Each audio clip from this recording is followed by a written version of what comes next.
നമസ്കാരം. ഇപ്പോൾ കിട്ടിയതിലേക്ക് പ്രിയ പ്രേക്ഷകർക്ക് സ്വാഗതം. ഞാൻ ഗോകുൽ രവി. എന്നോടൊപ്പം കേൾവി പരിമിതരെ സഹായിക്കുവാനായി സോന ജെറിയും. വിശദമായ റിപ്പോർട്ടുകളിലേക്ക്. ലോക്സഭാ തെരഞ്ഞെടുപ്പിലേക്കുള്ള CPIM സ്ഥാനാർത്ഥി പട്ടികയായി. ആലത്തൂരിൽ മന്ത്രി കെ രാധാകൃഷ്ണനാണ് സ്ഥാനാർത്ഥി. 4 MLA-മാരും 3 ജില്ലാ സെക്രട്ടറിമാരുമാണ് പട്ടികയിലുള്ളത്. കണ്ണൂരിൽ MV ജയരാജനും ആറ്റിങ്ങലിൽ V ജോയിയും കാസർഗോഡ് MV ബാലകൃഷ്ണനും സ്ഥാനാർത്ഥിയാകും. വടകരയിൽ KK ശൈലജയും പത്തനംതിട്ടയിൽ ഡോക്ടർ TM തോമസ് ഐസക്കും ചാലക്കുടിയിൽ പ്രൊഫസർ C രവീന്ദ്രനാഥും മത്സരിക്കും. ഈ മാസം 27-നാകും ഔദ്യോഗിക പ്രഖ്യാപനം. ഷഫീദ് റാവുത്തർ ചേരുന്നുണ്ട് വിശദാംശങ്ങളുമായി തിരുവനന്തപുരത്ത് നിന്ന്.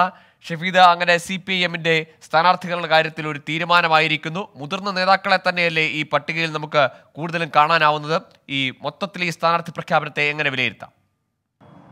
ഗോകുൽ, ഇന്ന് ചേർന്ന സംസ്ഥാന സെക്രട്ടേറിയറ്റും സംസ്ഥാന കമ്മിറ്റിയും ചർച്ച ചെയ്താണ് CPIM-ന്റെ ലോക്സഭാ തെരഞ്ഞെടുപ്പിനുള്ള അന്തിമ സ്ഥാനാർത്ഥി പട്ടികയിലേക്ക് തീരുമാനമെടുത്തത്, അതല്ലെങ്കിൽ അങ്ങനെ കടന്നത്. അതിലേറ്റവും പ്രധാനപ്പെട്ട കാര്യം, ഒറ്റ പേരിലേക്ക് കടക്കാതിരുന്ന സ്ഥലങ്ങളിലൊക്കെ തീരുമാനമുണ്ടാക്കിയിട്ടുണ്ട്. അങ്ങനെ CPIM മത്സരിക്കുന്ന 20 സീറ്റുകളിൽ 15 എണ്ണത്തിലും ഇപ്പോൾ ഒറ്റ പേരിലേക്ക് CPIM എത്തിയിട്ടുണ്ട് എന്നുള്ളതാണ് ഇന്നത്തെ യോഗത്തിന്റെ ഏറ്റവും പ്രധാനപ്പെട്ട കാര്യം. അതിൽ ആറ്റിങ്ങലിൽ മുൻപത്തെ വിവരത്തെ സംബന്ധിച്ച് വലിയ മാറ്റങ്ങളില്ല. ആറ്റിങ്ങലിൽ ജില്ലാ സെക്രട്ടറിയും അതേപോലെ തന്നെ വർക്കല MLA-യുമായിട്ടുള്ള V ജോയി സ്ഥാനാർത്ഥിയാകും എന്നുള്ളതാണ് നിലവിൽ നമുക്ക് ലഭിക്കുന്ന വിവരം. കൊല്ലത്ത് MLA ആയിട്ടുള്ള M മുകേഷ് സ്ഥാനാർത്ഥിയാകും. പത്തനംതിട്ടയിൽ കേന്ദ്ര കമ്മിറ്റി അംഗം TM തോമസ് ഐസക്കായിരിക്കും മത്സര രംഗത്തേക്ക് ഇറങ്ങുക. ആലപ്പുഴയിൽ AM ആരിഫ് തന്നെ എന്ന് ഉറപ്പിച്ചിട്ടുണ്ട്. ഇടുക്കിയിൽ ജോയിസ് ജോർജ് അദ്ദേഹം തന്നെ തുടരാനാണ് നിലവിൽ ഇപ്പോൾ തീരുമാനിച്ചിട്ടുള്ളത്. എറണാകുളത്ത് KJ ഷൈൻ എന്നുള്ളതാണ് ഏറ്റവും സുപ്രധാനമായിട്ടുള്ള അല്ലെങ്കിൽ ഏറ്റവും അപ്രതീക്ഷിതമായിട്ടുള്ള ഒരു സ്ഥാനാർത്ഥി നിർണ്ണയമായി ഇപ്പോൾ മാറിയിട്ടുള്ളത്. KJ ഷൈൻ ടീച്ചർ KSTയുടെ ഭാരവാഹിയാണ്, പറവൂർ നഗരസഭ അംഗമാണ്. നേരത്തെ പല പേരുകൾ പരിഗണിച്ചിരുന്നു, പ്രത്യേകിച്ച് KV തോമസിന്റെ മകൾ രേഖ തോമസ് അടക്കമുള്ള പല പേരുകൾ ഉയർന്നു വന്നെങ്കിലും സംസ്ഥാന നേതൃത്വം ഇപ്പോൾ എത്തിച്ചേർന്നിരിക്കുന്നത് KJ ഷൈൻ ടീച്ചർ എന്നുള്ളതാണ്. ചാലക്കുടിയിലും നേരത്തെ ഒറ്റപ്പേരിലേക്ക് എത്തിയിരുന്നില്ല. അവിടെ മുൻ വിദ്യാഭ്യാസ മന്ത്രി C രവീന്ദ്രനാഥിലേക്ക് കാര്യങ്ങൾ, അല്ലെങ്കിൽ C രവീന്ദ്രനാഥ് എന്നുള്ള ഒരു സൂചനയാണ് ഇപ്പോൾ പുറത്തു വരുന്നത്. ആലത്തൂരിൽ മന്ത്രി കെ രാധാകൃഷ്ണൻ തന്നെ സ്ഥാനാർത്ഥിയാകും. അദ്ദേഹം കഴിഞ്ഞ സംസ്ഥാന സെക്രട്ടേറിയറ്റിൽ മത്സരിക്കാൻ താല്പര്യമില്ല എന്ന് അറിയിച്ചെങ്കിലും സംസ്ഥാന നേതൃത്വം അദ്ദേഹം തന്നെ മതി എന്നുള്ള തീരുമാനത്തിലേക്ക് എത്തുകയായിരുന്നു. പാലക്കാട് A വിജയരാഘവൻ സ്ഥാനാർത്ഥിയാകും. പൊന്നാനിയിൽ KS ഹംസ എന്നുള്ളതും ഒരു പുതിയ പേരാണ്. പൊതുസ്വതന്ത്രൻ മതി പൊന്നാനിയിലെ തീരുമാനത്തിലേക്ക് സംസ്ഥാന നേതൃത്വം എത്തിയതിന്റെ അടിസ്ഥാനത്തിലാണ് KS ഹംസയെ സ്ഥാനാർത്ഥിയാക്കാനുള്ള തീരുമാനമെടുത്തത്. അതിൽ അദ്ദേഹം മുസ്ലിം ലീഗിന്റെ മുൻ സംസ്ഥാന ഭാരവാഹിയാണ്. മലപ്പുറത്ത് നേരത്തെ KT ജലീലിന്റെ അടക്കം പേരുകൾ പരിഗണിച്ചെങ്കിലും V വസീഫിലേക്ക് ഇപ്പോൾ എത്തിച്ചേർന്നിരിക്കുകയാണ്. യുവജന പ്രാതിനിധ്യം എന്നുള്ളതാണ് V വസീഫ് കൊണ്ട് ഉദ്ദേശിക്കുന്നത്. കോഴിക്കോട് എളമരം കരീം തന്നെ സ്ഥാനാർത്ഥിയാകും. വടകരയിൽ കേന്ദ്ര കമ്മിറ്റി അംഗം KK ശൈലജ ടീച്ചർ തന്നെ ഉറപ്പിച്ചിട്ടുണ്ട്. അതോടുകൂടി വടകരയിൽ ശക്തമായ ഒരു പോരാട്ടം നമുക്ക് പ്രതീക്ഷിക്കാം. കണ്ണൂരിൽ കണ്ണൂർ ജില്ലാ സെക്രട്ടറി MV ജയരാജൻ മത്സരത്തിനിറങ്ങും. കാസർഗോഡ് ജില്ലാ സെക്രട്ടറി MV ബാലകൃഷ്ണനായിരിക്കും മത്സരിക്കുക എന്നുള്ളതാണ് ഏറ്റവും പ്രധാനപ്പെട്ട കാര്യം. അങ്ങനെ സ്ഥാനാർത്ഥി പട്ടികയിൽ 3 ജില്ലാ സെക്രട്ടറിമാരുണ്ട്, ഒരു മന്ത്രി അടക്കം 4 MLA-മാരുണ്ട്, 2 വനിതാ പ്രാതിനിധ്യം, 4 കേന്ദ്ര കമ്മിറ്റി അംഗങ്ങൾ, 1 പോളിറ്റ് ബ്യൂറോ അംഗം. അങ്ങനെയാണ് ഇപ്പോൾ ലോക്സഭാ തെരഞ്ഞെടുപ്പിലെ CPIM സ്ഥാനാർത്ഥി നിർണ്ണയത്തിലേക്ക് ഇപ്പോൾ CPIM തീരുമാനിച്ചിരിക്കുന്നത്. ഏതായാലും 27-ാം തീയതി കേന്ദ്ര കമ്മിറ്റിയുടെ അംഗീകാരത്തോടെ ഔദ്യോഗികമായി സ്ഥാനാർത്ഥികളെ CPIM പ്രഖ്യാപിക്കും. ഗോകുൽ. ശരി, ഷഫീദ് റാവുത്തറാണ് CPIM-ന്റെ സ്ഥാനാർത്ഥി പട്ടിക സംബന്ധിച്ച് വിശദാംശങ്ങൾ പങ്കുവച്ചത്. ഏതായാലും മുതിർന്ന നേതാക്കൾ ഏറെയുണ്ട് ആ പട്ടികയിൽ.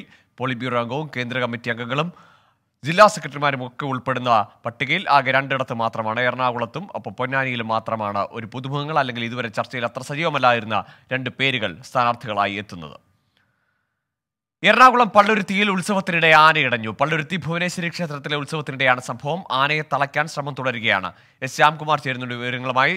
ശ്യാം, ആനയെ സുരക്ഷിതമായ ഒരിടത്തേക്ക് മാറ്റാനായിട്ടുണ്ടോ?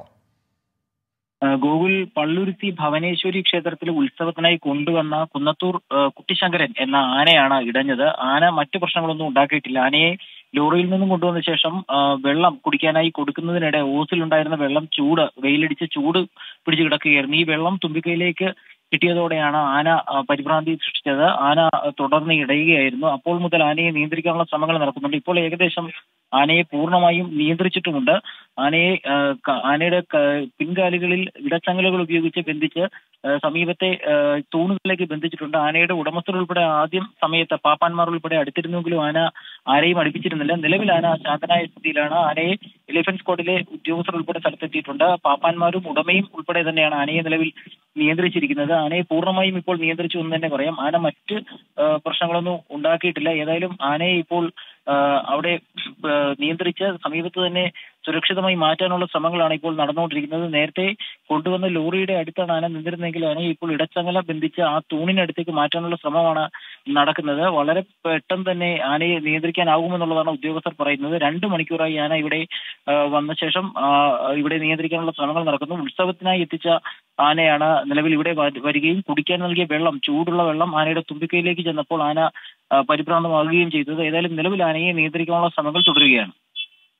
ശരി, ശ്യാംകുമാറാണ് വിവരങ്ങൾ പങ്കുവച്ചത്. എറണാകുളത്ത് പള്ളുരുത്തി ഭുവനേശ്വരി ക്ഷേത്രത്തിലാണ് ആനയിടഞ്ഞത്. ഏതായാലും ആനയെ ഇപ്പോൾ തളച്ചിട്ടുണ്ട്. അതിനെ ക്ഷേത്ര കോമ്പൗണ്ടിൽ തന്നെ കുറച്ചുകൂടി സുരക്ഷിതമായ ഇടത്തേക്ക് മാറ്റുവാനുള്ള ശ്രമങ്ങളാണ് പുരോഗമിക്കുന്നത്. വന്യജീവി ആക്രമണം തുടരുന്ന വയനാട്ടിൽ കേന്ദ്ര വനം പരിസ്ഥിതി മന്ത്രി ഭൂപേന്ദ്ര യാദവ് അല്പസമയത്തിനകം എത്തും. വന്യജീവി ആക്രമണത്തിൽ മരിച്ചവരുടെ വീടുകൾ സന്ദർശിക്കും. നാളെ കളക്ടറേറ്റിൽ നടക്കുന്ന ഉന്നതതല യോഗത്തിലും മന്ത്രി പങ്കെടുക്കും. വിവരങ്ങളുമായി അരുൺ പാറക്കൽ ചേരുന്നുണ്ട്. അരുൺ, സംസ്ഥാന മന്ത്രിതല സംഘം എത്തിയപ്പോൾ വലിയ പ്രതിഷേധം കണ്ടതാണ്. പ്രത്യേകിച്ച് കേന്ദ്ര വന നിയമത്തിൽ മാറ്റങ്ങൾ വരുത്തണം, ഭേദഗതി വരുത്തണമെന്ന ആവശ്യവും പ്രമേയവുമൊക്കെ സംസ്ഥാനത്ത് നിയമസഭയിൽ അടക്കം പാസ്സാക്കിയതുമാണ്. ഈ ഒരു ഘട്ടത്തിൽ കേന്ദ്രമന്ത്രിയുടെ മുന്നിലും പ്രതിഷേധങ്ങളും ഈ ആവശ്യങ്ങളുമൊക്കെ എത്താൻ സാധ്യതയില്ലേ? ഗൂഗിൾ വന നിയമങ്ങളിൽ മാറ്റം വരണമെന്നാവശ്യപ്പെട്ട് വയനാട് ജില്ലയിൽ തുടർച്ചയായ സമരങ്ങൾ നടക്കുന്നതിനിടയിലാണ് ഇപ്പോൾ കേന്ദ്ര വനം പരിസ്ഥിതി മന്ത്രി ഭൂപേന്ദ്ര യാദവ് വയനാട് ജില്ല സന്ദർശിക്കാനിരിക്കുന്നത്. 5:30 അദ്ദേഹം ഇവിടെ എത്തും. ആദ്യം പാർട്ടി പ്രവർത്തകരുടെ യോഗമുണ്ട്. അതിനുശേഷം 5:45 ആയിരിക്കും അദ്ദേഹം അതായത് ഈ വന്യജീവി ആക്രമണങ്ങളിൽ കൊല്ലപ്പെട്ടവരുടെ വീടുകളിൽ സന്ദർശനം നടത്തുക. വൈകിട്ട് 6:30 ആദ്യ സന്ദർശനമാണ്. മൂടക്കൊല്ലിയിൽ കടുവയുടെ ആക്രമണത്തിൽ കൊല്ലപ്പെട്ട പ്രജീഷിന്റെ വീട്ടിലാണ് അദ്ദേഹം ആദ്യം സന്ദർശിക്കുന്നത്. അതിനുശേഷം പാക്കത്തെ പോളിന്റെ വീട്ടിലും പിന്നീട് ഈ പടമലയിലെ അജീഷിന്റെ വീട്ടിലും അദ്ദേഹം സന്ദർശനം നടത്തും. എന്തായാലും വലിയ രീതിയിലുള്ള രാഷ്ട്രീയ ശ്രദ്ധയാകർഷിക്കുന്ന, ദേശീയ ശ്രദ്ധയാകർഷിക്കുന്ന ഒരു സന്ദർശനമായിരിക്കും വനമന്ത്രിയുടേത്. പ്രത്യേകിച്ച് രാഹുൽ ഗാന്ധി എംപിയുടെ മണ്ഡലം എന്ന നിലയിൽ ദേശീയ തലത്തിൽ വയനാട് ജില്ല ചർച്ച ചെയ്യപ്പെടുകയാണ്. അതിനിടയിലാണ് ഇപ്പോൾ കേന്ദ്ര വനം പരിസ്ഥിതി മന്ത്രിയുടെ സന്ദർശനം കൂടി വരുന്നത്. ഈ നിയമങ്ങളിൽ മാറ്റം വരണമെന്ന ആവശ്യത്തിൽ ജനങ്ങളും അതുപോലെ തന്നെ പ്രതിപക്ഷ രാഷ്ട്രീയ സംഘടനകളും ഉറച്ചു നിൽക്കുകയാണ്. ഇക്കാര്യം വനം പരിസ്ഥിതി മന്ത്രിയെ അറിയിക്കുമെന്നാണ് നമുക്ക് മനസ്സിലാക്കാൻ കഴിയുന്നത്. ഈ കുടുംബങ്ങളും ഇതേ കാര്യങ്ങൾ മന്ത്രിയോട് ആവശ്യപ്പെടും. അതിനൊപ്പം തന്നെ ഈ കർണാടക സർക്കാർ ആശ്വാസ ധനസഹായം നൽകിയ 15 ലക്ഷം രൂപ ധനസഹായം നൽകിയതിനെ കർണാടകയുടെ BJP സംസ്ഥാന അധ്യക്ഷൻ വലിയ രീതിയിൽ വിമർശനം ഉന്നയിച്ചിരുന്നു. ഇക്കാര്യവും കേന്ദ്രമന്ത്രിയുടെ ശ്രദ്ധയിൽ അജീഷിന്റെ കുടുംബം പെടുത്തുമെന്നാണ് അറിയിക്കാൻ സാധിക്കുന്നത്. ഇന്നും നാളെയുമാണ് മന്ത്രി വയനാട് ജില്ലയിൽ സന്ദർശനം നടത്തുന്നത്. നാളെ ബിഷപ്പിനെ ഉൾപ്പെടെ, മാനന്തവാടി ബിഷപ്പിനെ ഉൾപ്പെടെ സന്ദർശിക്കും. കാര്യങ്ങളെല്ലാം ജില്ലയിലെ സ്ഥിതിഗതികൾ ബിഷപ്പ് മന്ത്രിയെ ധരിപ്പിക്കുമെന്നും അറിയാൻ സാധിക്കുന്നുണ്ട്. അതിനുശേഷം അദ്ദേഹം വാർത്താ സമ്മേളനം വിളിച്ചിട്ടുണ്ട്. എന്താണ് കേന്ദ്ര സർക്കാരിൻ്റെ ഭാഗത്തു നിന്നുള്ള ഇതുമായി ബന്ധപ്പെട്ട വിശദീകരണം എന്ന് അദ്ദേഹം പറയും. അതിനുശേഷമായിരിക്കും ഈ വനം മന്ത്രിയുടെ മടക്കമുണ്ടാവുക. മറ്റൊരു കാര്യം, ഈ ബേലൂർ മഗ്നയെ 11-ാം ദിവസം പിടികൂടാൻ കഴിഞ്ഞിട്ടില്ല എന്നുള്ളതാണ്. ഇന്നിപ്പോൾ അവസാനത്തെ ലൊക്കേഷൻ അനുസരിച്ച് കർണാടകത്തിലെ നാഗർഹോള വനത്തിൽ തന്നെയാണ് ഈ ആനയുള്ളത്. 13 സംഘങ്ങളായി കേരള ദൗത്യ സംഘം ഈ ആനയെ പിന്തുടരുന്നുണ്ട്, ആനയെ ട്രാക്ക് ചെയ്യുന്നുണ്ട്. ആന കൃത്യമായി എവിടെയാണെന്ന കാര്യങ്ങളെല്ലാം തന്നെ പരിശോധിക്കുന്നുണ്ട്. കർണാടക സംഘവും ഇതിനൊപ്പം തന്നെ ആനയ്ക്കൊപ്പമുണ്ടെന്നാണ് നമുക്ക് അറിയാൻ സാധിക്കുന്നത്. എന്തായാലും ഈ ആന കേരളത്തിലെത്തിയാൽ മാത്രമേ ഇനി മയക്കുവെടി വെക്കുന്നതിന് വേണ്ടിയുള്ള അനുവാദമുള്ളൂ. ഹൈക്കോടതി വനത്തിൽ വെച്ച് ആനയെ മയക്കുവെടി വെക്കരുതെന്ന് ഹൈക്കോടതിയുടെ ഒരു നിർദ്ദേശമുണ്ട്. ജനവാസ മേഖലയിൽ ഇറങ്ങുന്ന സമയത്ത് ഏതെങ്കിലും അനുയോജ്യമായ സ്ഥലത്ത് ആനയെ ലഭിക്കുകയാണെങ്കിൽ മാത്രം മയക്കുവെടി വെച്ചാൽ മതി എന്നാണ് ഇപ്പോൾ ഹൈക്കോടതിയുടെ ഒരു ഉത്തരവുണ്ടായിരിക്കുന്നത്. എന്തായാലും അക്കാര്യങ്ങളൊക്കെ തന്നെ പരിശോധിച്ചായിരിക്കും ദൗത്യ സംഘത്തിൻ്റെ ഒരു ഇനിയുള്ള മുന്നോട്ട് പോക്ക്. ഈ ബേലൂർ മഗ്നയെ പിടികൂടുക എന്ന ദൗത്യത്തിൽ തന്നെ ഉറച്ചു നിൽക്കുകയാണ് വനം വകുപ്പ്. ഗോകുൽ. ശരി, അരുൺ പാറക്കലാണ് വയനാട്ടിൽ നിന്ന് വിവരങ്ങൾ നൽകിയത്. കേന്ദ്ര വനം പരിസ്ഥിതി മന്ത്രി ഇന്നും നാളെയും വയനാട്ടിലുണ്ട്. ഏതായാലും വയനാട്ടിലെ തുടർച്ചയായ വന്യമൃഗ സംഘർഷങ്ങളിൽ ആളുകൾ കൊല്ലപ്പെടുന്ന സാഹചര്യത്തിൽ ഈ സന്ദർശനത്തിലും ആ പ്രതിഷേധമുയരും. പ്രത്യേകിച്ച് കേന്ദ്ര വന നിയമത്തിൽ ഭേദഗതി വരുത്തണമെന്ന സംസ്ഥാനത്തിൻ്റെ ദീർഘകാലമായ ആവശ്യമുണ്ട്. അതിലുള്ള പ്രതിഷേധങ്ങൾ ഒരുപക്ഷെ, അല്ലെങ്കിൽ അത്തരത്തിലുള്ള ആവശ്യം കേന്ദ്രമന്ത്രിയുടെ മുന്നിലേക്ക് എത്തുന്നതും പ്രതീക്ഷയോടുകൂടി തന്നെ കാണുന്നുണ്ട് വയനാട്ടുകാർ. നേമത്ത് ആശുപത്രിയിൽ പോകാതെ വീട്ടിൽ പ്രസവിച്ച യുവതിയും കുഞ്ഞും മരിച്ച സംഭവത്തിൽ ഭർത്താവ് നയാസിന്റെ അറസ്റ്റ് രേഖപ്പെടുത്തി. പ്രസവം വീട്ടിൽ തന്നെ നടത്താൻ നയാസ് നിർബന്ധിച്ചെന്ന് പോലീസ് കണ്ടെത്തിയിരുന്നു. പോസ്റ്റ്മോർട്ടം നടപടികൾക്ക് ശേഷം ഷമീറ ബീവിയുടെ മൃതദേഹം ബന്ധുക്കൾക്ക് വിട്ടു നൽകി. ഷഫീദ് റാവത്തൂർ ചേരുന്നുണ്ട് വിശദാംശങ്ങളുമായി തിരുവനന്തപുരത്ത് നിന്ന്. ഷഫീദ്, ഏതായാലും ഇക്കാര്യത്തിൽ ഒരു കുറ്റകരമായ നടപടി ഈ ഭർത്താവിന്റെ ഭാഗത്തു നിന്നുണ്ടായി, അല്ലെങ്കിൽ ഇതൊരു അനാസ്ഥ എന്നതിന് അപ്പുറത്തേക്ക് അയാളുടെ ഒരു പിടിവാശിയാണ് ഇത്തരത്തിലൊരു മോശം വാർത്തയിലേക്ക്, അല്ലെങ്കിൽ മോശം സംഭവത്തിലേക്ക്, ദാരുണമായ നിലയിലേക്ക് എത്തിച്ചതെന്നാണോ പോലീസിന്റെ കണ്ടെത്തൽ? അതേ ഗൗരവത്തിൽ തന്നെയാണ് പോലീസ് ഈ കേസിന്റെ അന്വേഷണം നടത്തുന്നത്. അതായത് ഈ ഭാര്യയ്ക്ക് പൂർണ്ണ ഗർഭിണിയായിരുന്ന ഭാര്യയ്ക്ക് ആധുനിക ചികിത്സാ രീതി നിഷേധിച്ചു എന്നുള്ള വിവരം ലഭിച്ചപ്പോൾ തന്നെ പോലീസ് ഈ വിഷയത്തിൽ ആ രീതിയിലുള്ള അന്വേഷണ നടപടികളിലേക്ക് കടന്നിരുന്നു. അങ്ങനെയാണ് ഈ ഭർത്താവ് നയാസിനെ ഈ മൃതദേഹം ഈ പറയുന്ന മറ്റു നടപടികൾക്ക് ശേഷം ചോദ്യം ചെയ്യാൻ പോലീസ് വിളിപ്പിക്കുന്നത്. തുടർച്ചയായിട്ടുള്ള ഏതാണ്ട് 6 മണിക്കൂറോളമുള്ള ചോദ്യം ചെയ്യലിനൊടുവിലാണ് ഭർത്താവ് നയേഷിന്റെ അറസ്റ്റ് ഇപ്പോൾ നിയമം പോലീസ് രേഖപ്പെടുത്തിയിട്ടുള്ളത്. അതിൽ ഏറ്റവും പ്രധാനപ്പെട്ട കാര്യം പ്രതികൾക്കെതിരെ 304, 313, 314 വകുപ്പുകൾ ചുമത്തിയിട്ടുണ്ട്. മനഃപൂർവ്വമല്ലാത്ത നരഹത്യ, സ്ത്രീയുടെ സമ്മതമില്ലാതെ ഗർഭമലസിപ്പിക്കുക എന്ന ഉദ്ദേശത്തോടെ ചെയ്ത പ്രവൃത്തി മൂലമുള്ള മരണം എന്നീ 3 പ്രധാനപ്പെട്ട വകുപ്പുകളാണ് ചുമത്തിയിട്ടുള്ളത്. ആവശ്യമെങ്കിൽ അക്യൂപഞ്ചർ ചികിത്സ വീട്ടിലെത്തി ചെയ്ത വൈദ്യൻ അയാൾക്കെതിരെ കൂടി അയാളെ കൂടെ പ്രതിപട്ടികയിൽ ഉൾപ്പെടുന്ന കാര്യം പോലീസ് പരിശോധിച്ചു വരികയാണ്. അയാളെയും പോലീസ് ഉടൻ കസ്റ്റഡിയിലെടുത്ത് ചോദ്യം ചെയ്യും. ഏതായാലും ഈ പെൺകുട്ടിയുടെ യുവതിയുടെ അടക്കം മൃതദേഹം, ഷമീറ ബീവിയുടെ മൃതദേഹം പോസ്റ്റ്മോർട്ടം നടപടിക്ക് ശേഷം ബന്ധുക്കൾക്ക് വിട്ട് നൽകി. മൃതദേഹം ഷമീറ ബീവിയുടെ പാലക്കാട്ടെ വീട്ടിലേക്ക് കൊണ്ടുപോയിട്ടുണ്ട്. ശരി, ഷഫീദ് റാവുത്തറാണ് വിവരങ്ങൾ പങ്കുവച്ചത്. എന്തായാലും നേമത്തുണ്ടായ അതിദാരുണമായ സംഭവത്തിൽ ഭർത്താവിന്റെ പിടിവാശി, കൃത്യമായ ചികിത്സ നൽകാതെ മറ്റ് ചികിത്സാ മാർഗങ്ങൾ പിന്തുടർന്നതാണ്. അതും ആരോഗ്യ പ്രവർത്തകരുടെ അടക്കം നിർദ്ദേശങ്ങൾ അവഗണിച്ചു എന്നതാണ് ഈ മരണത്തിന് കാരണം. അമ്മയുടെയും ഗർഭസ്ഥ ശിശുവിന്റെയും മരണത്തിന് കാരണമെന്നതാണ് ഇപ്പോൾ പോലീസിന്റെ കണ്ടെത്തൽ. വയനാട് പുൽപ്പള്ളിയിൽ വീണ്ടും വന്യജീവിയുടെ ആക്രമണം. കുറിച്ചിപ്പറ്റയിൽ പശുക്കളെ ആക്രമിച്ചു. കടുവയാണ് ആക്രമിച്ചതെന്ന് നാട്ടുകാർ പറഞ്ഞു. കാട്ടാന ആക്രമണത്തിൽ പോൾ കൊല്ലപ്പെട്ട സ്ഥലത്തിന് 1 കിലോമീറ്റർ മാറിയാണ് വന്യജീവി ആക്രമണം ഉണ്ടായത്. അരുൺ പാറക്കൽ തുടരുന്നുണ്ട്. അരുൺ, വീണ്ടും അവിടെ കടുവയുടെ ആക്രമണം. ഇത് മുമ്പ് കടുവയുടെ സാന്നിധ്യം സ്ഥിരീകരിച്ച അല്ലെങ്കിൽ അങ്ങനെ നിരീക്ഷണം നിലനിൽക്കുന്ന ഒരു പ്രദേശം മറ്റോ ആണോ?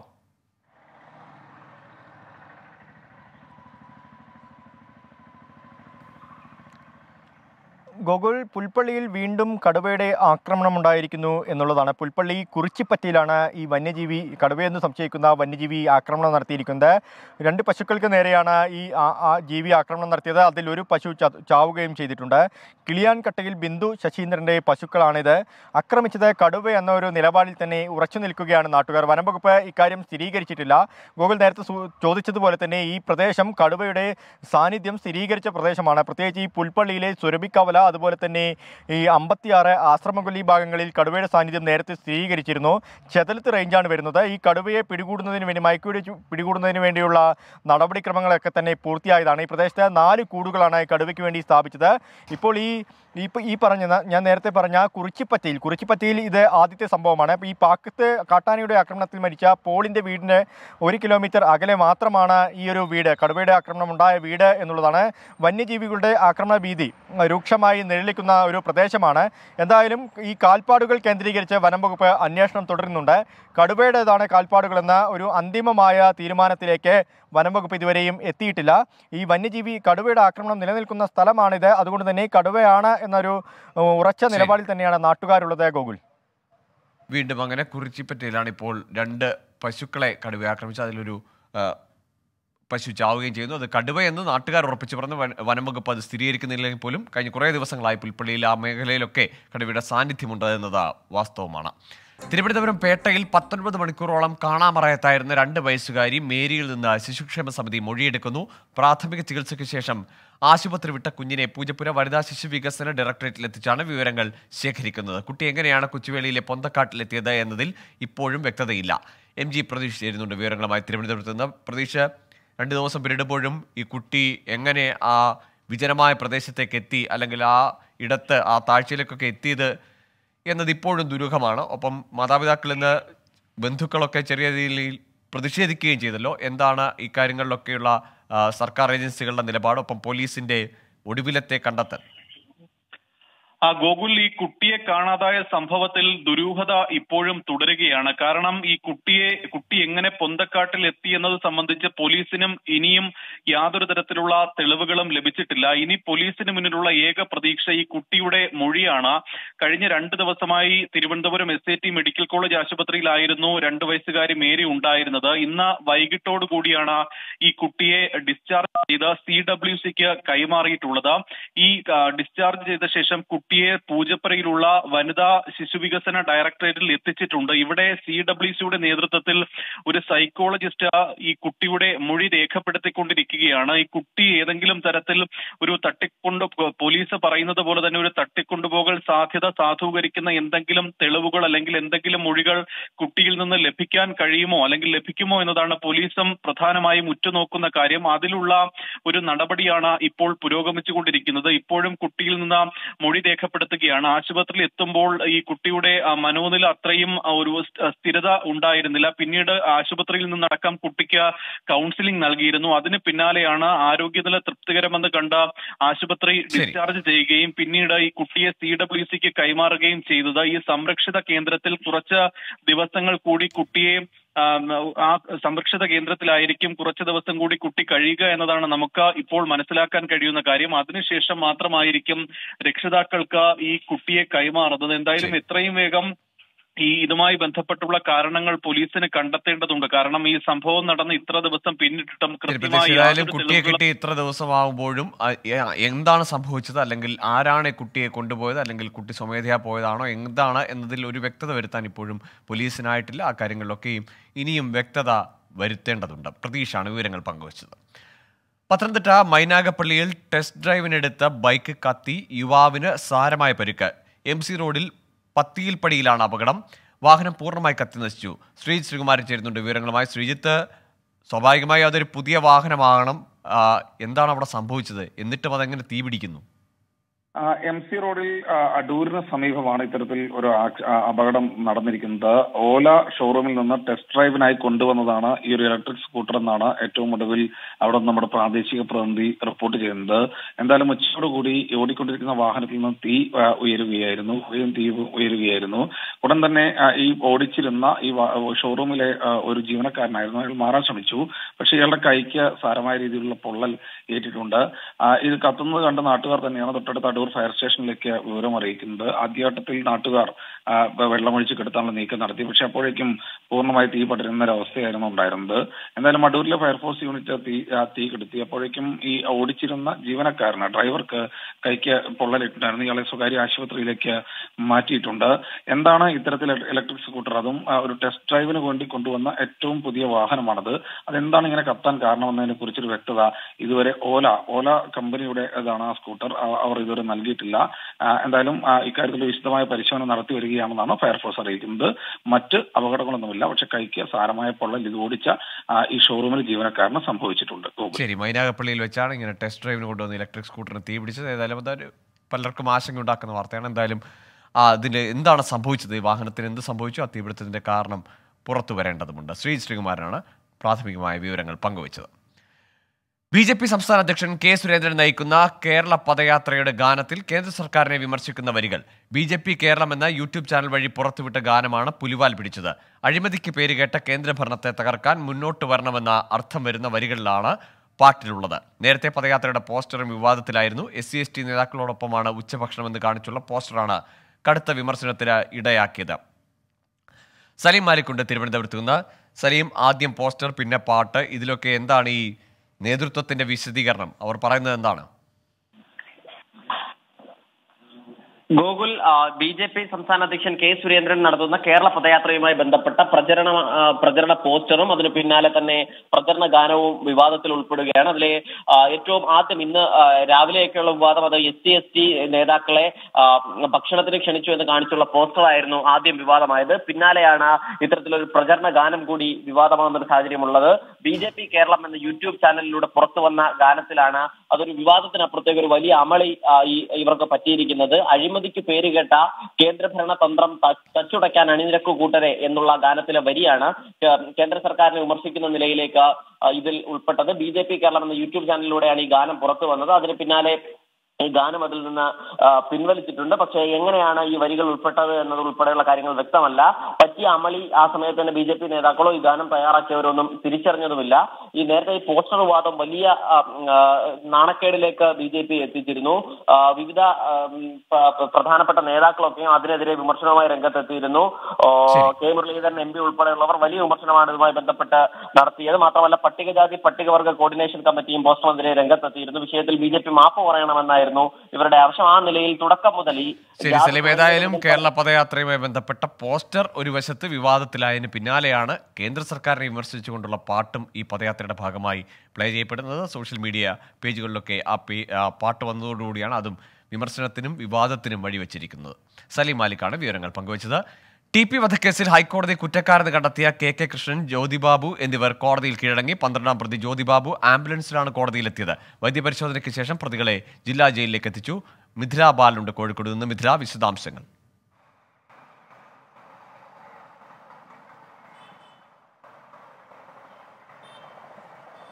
ഗോകുൽ, അല്പസമയം മുമ്പാണ് കേസിലെ 12ാം പ്രതി ജ്യോതി ബാബുവിനെ കോഴിക്കോട് മെഡിക്കൽ കോളേജ് ആശുപത്രിയിലേക്ക് മാറ്റിയത്.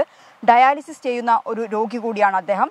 കോടതിയുടെ ഉത്തരവിൽ പറഞ്ഞിട്ടുണ്ടായിരുന്നു, വൈദ്യപരിശോധനയ്ക്ക് ശേഷം ജില്ലാ ജയിലിൽ എത്തിച്ചാൽ ജില്ലാ ജയിലിൽ തുടർ ചികിത്സ നൽകാനുള്ള സൗകര്യമില്ലെങ്കിൽ ജയിൽ സൂപ്രണ്ടിന് തീരുമാനമെടുക്കാം ഇയാളെ എങ്ങോട്ട് മാറ്റുന്ന കാര്യത്തിൽ. അങ്ങനെയാണ് ജയിൽ സൂപ്രണ്ട് തീരുമാനമെടുത്തത് പ്രകാരം ഇപ്പോൾ കോഴിക്കോട് മെഡിക്കൽ കോളേജിലേക്ക് ജ്യോതി ബാബുവിനെ മാറ്റിയിട്ടുള്ളത്. 10ാം പ്രതി കൃഷ്ണൻ ഇപ്പോൾ ജില്ലാ ജയിലിലുണ്ട്. ഇന്ന് ഉച്ചയോടെയായിരുന്നു ഈ 2 പ്രതികൾ കോഴിക്കോട് മാറാട് പ്രത്യേക കോടതിയിൽ കീഴടങ്ങിയത്.